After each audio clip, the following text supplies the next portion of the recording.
What's up guys, it's Eric from Rare Candy and welcome back to round 3 of the recent league challenge that I got to go attend at Cape Fear Games in Wilmington, North Carolina. And if you guys did miss it, we did upload rounds 1 and 2 already, so I will have links below in the description if you do want to check those out as well. But here in the round 3 we have Nelson Bajorquez on the left. He's going to be playing Rayquaza GX Vikavolt. And over on the right we have Blaine Hill. He's going to be playing Dusk Necrozma GX with Magnezone. So kind of a cool matchup. We have two big basic beat sticks that are, fueled by these stage 2 support Pokemon. So we'll have to see which one is going to emerge victorious here in this round. I have to say on paper I feel like Vikavolt might be slightly favored just because the Vikavolt finds the energy for Nelson's Pokemon, whereas in Blaine's deck he needs his Magnezone and he also needs to find energy to attach from hand as well. So I think just on paper Rayquaza might be slightly favored here, but anything could happen. We'll have to see how this is going to go. And this is also going to be a standard format tournament. I did forget to mention that. This is going to be for the new, fresh post-rotation format. So cards all the way from Sun and Moon up to the most recent set, Celestial Storm, are going to be legal for play. And here it looks like Blaine is starting off with a mulligan. Definitely not fun, especially since you have to reveal kind of what you're playing to your opponent. But hopefully on this next hand he can find himself a basic Pokemon and we can get this game underway here. Alrighty, I think I did see something. Yeah, we have a Ribombee in his hand, I think. Alright, so we have a Magnemite and a Ribombee, okay?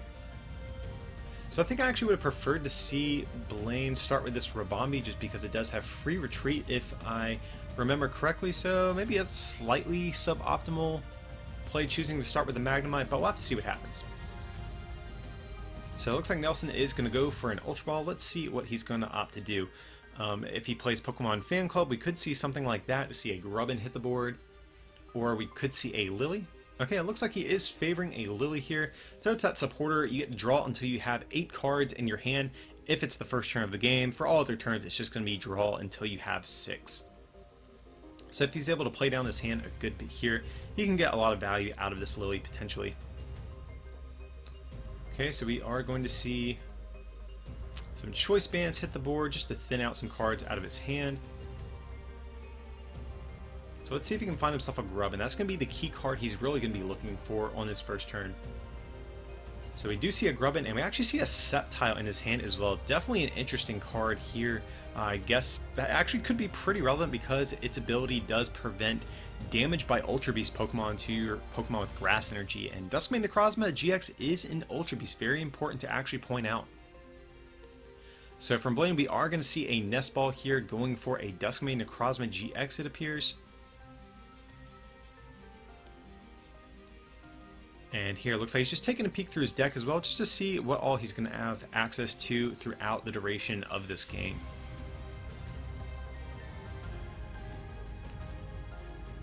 But beyond that, I did not get a good look at his hand. Okay, looks like he is opting to attach to this Duskmane and just a pass. Ooh, his hand is not too good. I think there's 3 energy and an energy retrieval. That is definitely not how you like to start off the game.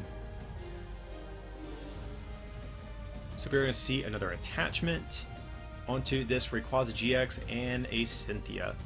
So if Nelson is able to find Rare Candy Vikavolt, he will be able to take a knockout on this Magnemite with Dragon Break. Of course, is that main attack that Rayquaza GX has.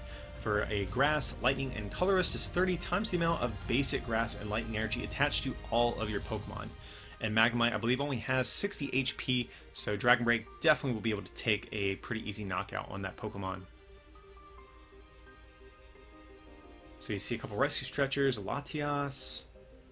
We see another Rayquaza GX, but nothing too much after that. We could maybe even potentially see a Tempest GX this turn, since he doesn't really have a great hand to work with for the following turn.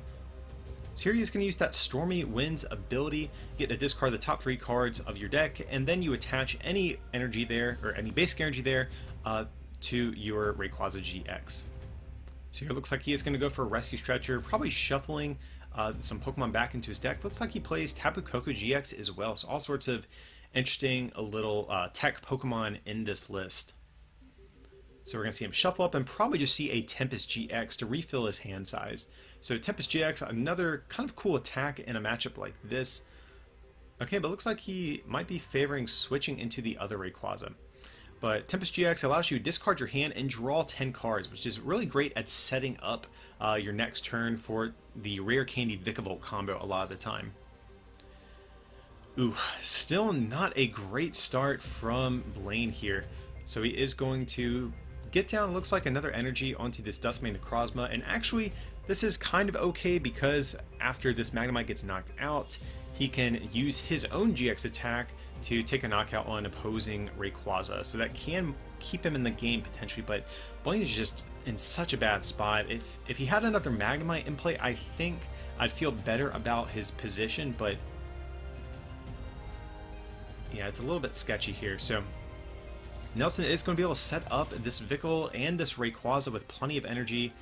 Let's see, we're going to see an Ultra Ball. Going to get rid of a Tapu Lulu and a Mysterious Treasure. So yeah, Nelson's deck is kind of just getting set up pretty easily here, and then he's going for a Trico as well, just to add some insult to injury. If he gets Sceptile up and running, I have to say I think that's game over. I mean, already he's in a very dominant spot, but if he gets Sceptile, I think that just completely seals it. And so we'll have to see what he's going to go for from here. Right now he's hitting for 180 damage, base with not factoring in choice bands because of all the energy he has in play.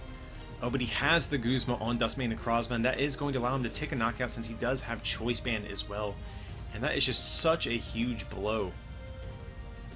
And here you can see Blaine top decks a Mount Coronet and just scoops up his cards. He just had nothing there, so pretty unfortunate game for Blaine, but that's just kind of how Stage 2 decks treat you sometimes. It hurts me to say that since I'm a big fan of Stage 2 decks, but every once in a while you just get this kind of clunky starts where you don't have any pieces you need to get your combo up and running.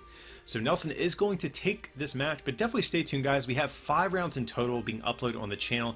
Definitely check back for when those other rounds go live. But as usual, feel free to like and subscribe, and if you can support this channel by becoming a patron over at patreon.com/rarecandytcg, or by picking up something from our online store at rarecandytcg.com. The support really goes a long way to ensuring we can keep traveling to record these events for you guys and bring you this footage. But with that, I appreciate you watching, and we'll see you next time.